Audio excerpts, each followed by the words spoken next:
Can I start now? Yeah? It is technically 12:04, but I'll start anyway since it's a lot to cram into 20 minutes. Hi, I'm Tanya. Nice to meet you. I am not advancing the slides. There we go. OK. So I'm a designer, and for 5 years I worked at Funcom Games, working as a social designer on MMOs. And just last year, started my own studio, so KitFox Games. We're 4 awesome people in Montreal. Check out Shattered Planet on iOS next week. And I bring this up because not only is it nice for you to meet me and things like that, but also because this talk will be flavored as if it were written by a designer. So I think that the success of Pixels, which is a group in Montreal that I'll introduce shortly, I'm talking about it in a way that a game designer would. So I'm talking about how you can do it according to our rules and our systems, and hopefully you'll get something out of that. So I don't do this alone. Rebecca Cohen-Palacios is up in Montreal working hard right now. We do this as a labor of love, and she deserves as much, if not more, credit than I do. So don't think this is just me out by myself. We get funding from Feminists in Games. And so we are a feminist organization. We focus on feminism as our way to increase diversity. However, I've structured this talk so that anyone with any interest in increasing various kinds of diversity, race, sexual orientation, ableism, whatever your passion is, I believe this is a system, not a series of content that you need that has anything to do with feminism inherently. And we are in Canada, so it's possible our culture is slightly different from your home where you try to take this to, but your mileage may vary. So we set out with a call to change games, not just the games industry, but games. We wanted to increase the kinds of people that are making games. Because although the issue of protagonists and the art that we're making, as Manveer gave an amazing talk yesterday about the content of our games, that's not all that we need to look at. We need to look beyond the games to the people who are making them, and that's us. And we need to make sure that more and more people of various backgrounds are brought into this wonderful art form that we love. So again, I'm going to talk about women. I'm going to talk about women making games and women in games. Whenever you see a blank, just think of that as someone who should be making games but isn't right now. For whatever reason, I think you've already seen some great talks about reasons why people might not be making games when they ought to be. But this is how we can fix it. And when you start talking about how to change the world, presumably, people might bring up reasons why it's hard. And these things are true. Culture sucks, OK? Our culture is bigger than games. But there are things you can do. And so this is a step-by-step of how to start fighting back, because you shouldn't give up. You can't give up when there's things to be done, right? So the bare minimum. The bare minimum is to be visible as someone who is not fitting into one stereotype or another of what a game developer is. Whether you're a woman or a minority or of a different sexual orientation or not middle class or you have a disability of some kind, it is really important that people know that. And people know that their stereotype of what a game developer is might need a little bit of fixing. Because otherwise, people like you will get ignored, and they'll assume that they don't deserve to make games. And that's a tragedy. So you're not an imposter. And furthermore, the bare minimum footnote is you should signal boost others that need the signal boost.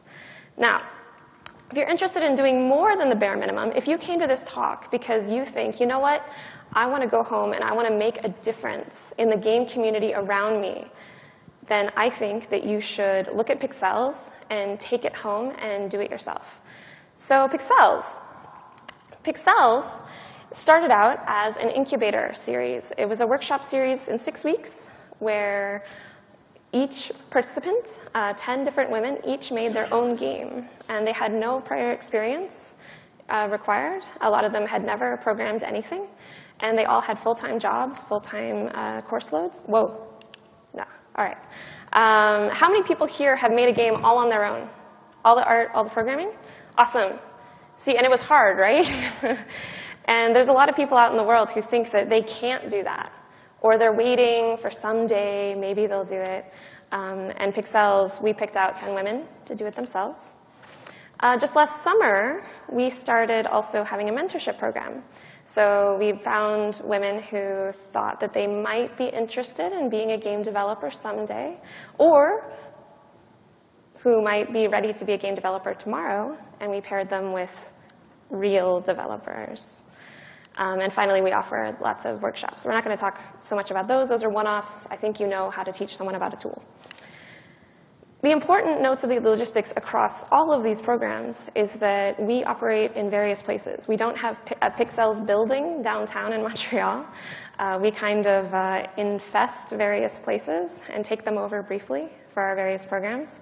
We have worked out of game studios. My own studio, Funcom, actually hosted the first Incubator series. The next one was at a feminist art studio, Art and Tech. And we also have many workshops out of a local university. So look at those. I don't think anyone should think that they'll go from here and go have a full-time job in activism. So be aware that you will probably need to either accept a full-time job of activism, or you need to find a partner. So I highly recommend finding someone else who cares as much as you do and working with them, because I don't think Pixels would have succeeded if it were me on my own. Maybe Rebecca could have done it on her own, I don't know, but it's better together. And finally, it was important to us, and we feel that it's been important to our success, that all of our programs are free. All of our programs are inclusive. All of our programs are welcoming, no matter who you are and what you're doing. So it can be tempting to charge a little bit of money to get back what you're spending on these things, especially depending on where your funding is coming from. But I highly recommend that this is a base requirement, because part of the problem of being disadvantaged is that you're disadvantaged. So give your participants an advantage, make it free, welcome them. And the results of this have been not only a bunch of awesome, cool little game prototypes made by people who have never been game makers before, but they've also gone on to, this is 1 year after our first workshop, they've gone on to host their own events and make more games and create more teams. The dream of Pixels and Feminists in Games, who are our funders, is that it's a viral effect. So the more that you empower your participants in your workshops, the more they can go out and empower others. And then hopefully it's a spiraling cascade of awesomeness.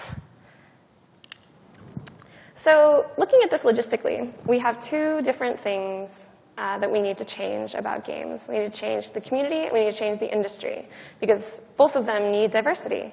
I assume you're here because you believe diversity is good, so I'm not going to go on about that. Let's just look at all the different ways that we can improve diversity.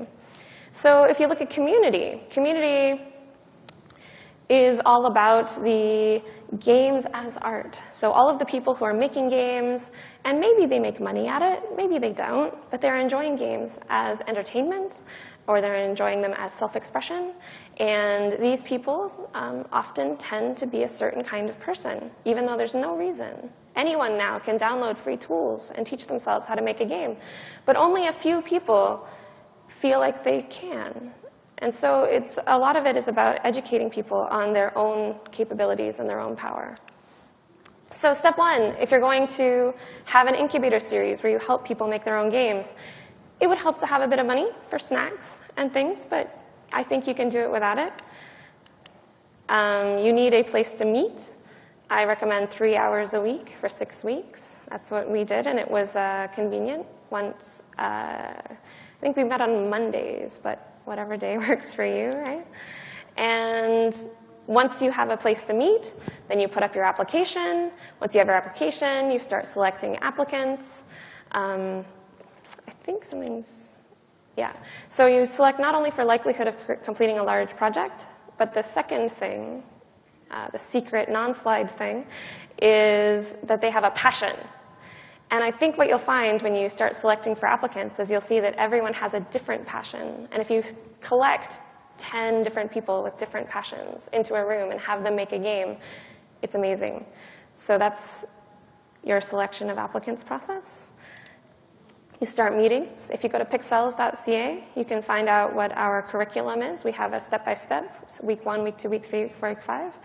And then the important thing to remember, and what you'll notice in our curriculum, is that it is not about teaching someone how to make a game. This is crucial. If you sit someone down and you say, all right, this is a class, I'm going to teach you, you are the student and I'm the teacher. After the class, they will say, all right, now I need another class to make another game. Because that's the context in which I make games. So what's important in your incubator series is that you empower. And it's not just a throwaway activism word. This is literally giving someone the power to dream of a game and make it all on their own. So yes, you can give them some guidelines on what is a Boolean or what is a for loop or things like that. That's different from saying this is how you make a game, and if you make it differently, you're doing it wrong. So making it more about them and what they want to do and how they can empower themselves to go out and Google what they need to know, it's a hard first step. But we've done it, so we know it's possible. And then you host a showcase. You show off all the games that were made. And again, this comes back to the idea of visibility. We can't change culture if people are secretly making cool games in their closet, right? We have to take these new minority makers, and we have to raise them up and make sure everyone knows this is what a maker looks like. You don't know what a maker looks like. It looks like a human. So as long as you can see someone making a game, then you're looking at what a game maker is. And as far as the industry is an interesting place because there's money. So it's a little bit different. People have vested interests. There are companies that are very old and very set in their ways. And the only way to change that is from the inside. So when you're looking at the industry, people have various goals. I mean, it's not just money. We also want to make valuable connections in our career. We're here because we want to build our career at the Game Developers Conference. And we want prestige, we want recognition, we want people to think we're cool. And we can help more women and more minorities of every kind do that. And we can make our professional spaces more diverse. And the way you do this is by giving underadvantaged people role models and personal contacts. So really quick looking at this. If you are, and no offense to the white, cisgender, heterosexual, middle class, et cetera, et cetera, et cetera. But it's easier to think of those things as relating to your personal life when those are the kinds of things you've grown up with. So introducing personal contacts into a professional network for less advantaged people is very important. So when you go out looking for recruiting mentors, look for various disciplines, make yourself a little spreadsheet with all of their interests, and keep in mind that due to various societal pressures, your mentors will themselves feel like imposters. You will find amazingly talented people who don't want to teach anyone anything because they think they don't know anything. And to an extent, sure, we're all, dogs on keyboards. None of us really know what we're doing, but some people know a little bit more, right? So convince them that it's okay. You're sharing your personal experience, you're sharing what you've done, and that makes you a worthy mentor. It's an important part of the mentorship program. We've had a lot of mentors go missing, and I did the detective work and found out it was because they had a raging case of imposter syndrome. Next, you look for protégés. Keep in mind, protégés aren't just students, and they aren't just juniors who need a promotion. You also should look in sister professions, so things like web or film or even art studios. There are people interested in games for a number of reasons, no matter their background. And one prejudice I had to overcome was I had to realize that not everyone was a gamer since the time they were 5. and it's okay. They still deserve to work in our industry. They are still interested in game development, and just because they didn't own an NES doesn't mean that they shouldn't be working with us and they shouldn't be making our industry better. And an important logistical note here is that you should give protégés the burden of keeping up the relationship and for knowing what the goal of the mentorship is, because invariably the mentor will have some ideas, but the protégé knows what's most valuable for them, so let them kind of lead the relationship. So you introduce the protégés that fit with the mentors that fit, and you check up on them, and you switch them around as necessary. Some people will bond naturally, some people won't. That's part of what mentorship is. You can't force a mentorship. It has to be somewhat natural. And then, and this is a key part as well, make sure your mentors are recognized for what they've done. So they've helped give someone a better idea of what the game industry is. They've helped be a role model to someone. Put them up publicly on pixels.ca. You can see our 50 mentors and all of their accomplishments recognized, and that helps build the program more, because if there's an antidote to imposter syndrome, it's a bit of recognition. And finally, we've had a few different women now find their way into the industry as a result of, well, one of the many factors was having a mentor in the Pixels program, and we try to champion their successes as much as possible. And essentially, what I want to give to you today is the sense that you are not helpless. This is not an impossible problem. Yes, you have the knowledge. I mean, you're here. You make games, right? You're at the Game Developers Conference. And you came to this talk, which means you care, all right? You might think, oh, yeah, I'm just wandering into a conference room. But you chose this room. So I know you could go home and change your community right now if you wanted to. So it's really up to you. And I really hope that tonight you look at your schedule and you plan out the day next week when you're going to start your own incubator and increase the diversity of games. Thank you.